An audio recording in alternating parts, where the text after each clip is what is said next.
I'm just shocked. I can't really believe this is our life.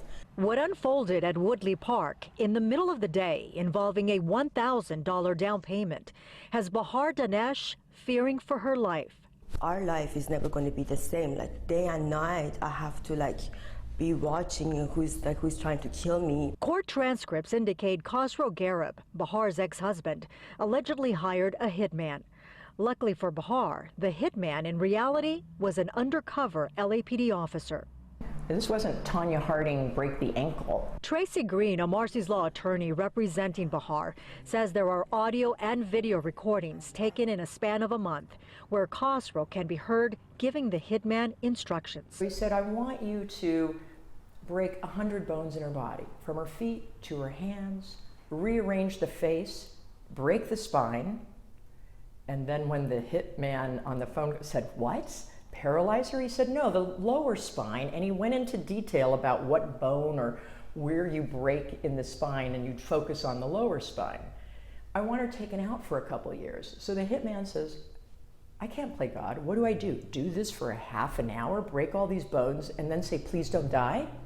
I'm not God. He said, well, if she dies, it happens. I'm okay with that.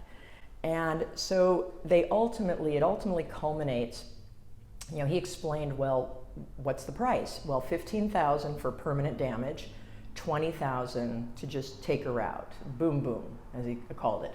The undercover LAPD officer learned the hit was supposed to take place right here at Bahar's office in Reseda. And she wasn't the only intended victim. And he said, and if the brother comes around, well, then $20,000 for him as well.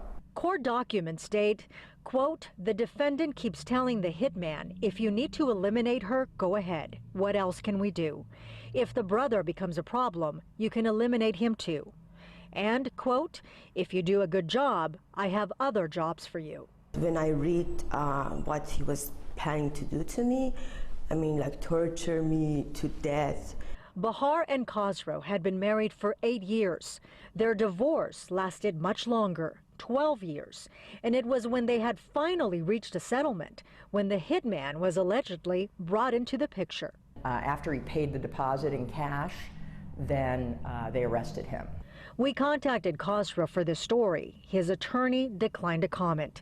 Meanwhile, Bahar thought her nightmare was finally over with his arrest.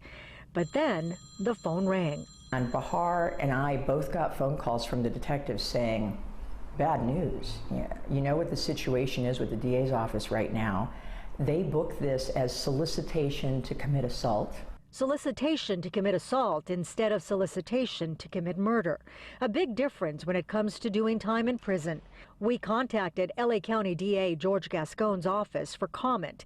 We were told, quote, there was insufficient evidence to prove solicitation for murder because the defendant specifically instructed not to kill the intended victim.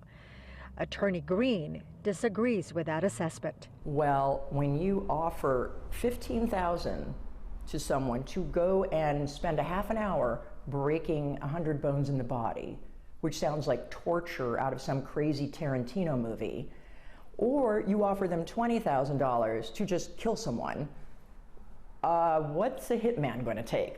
At the current charge, Khosrow faces 3 years, 8 months in prison. At a minimum, he's eligible for probation. Bahar went public with her story in hopes of convincing DA Gascon to reconsider the charges. I just want to beg him to please look at these recordings, listen to these recordings. And when you listen to these recordings, just for a minute, imagine this is happening to your own family. Gina Silva, Fox 11 News.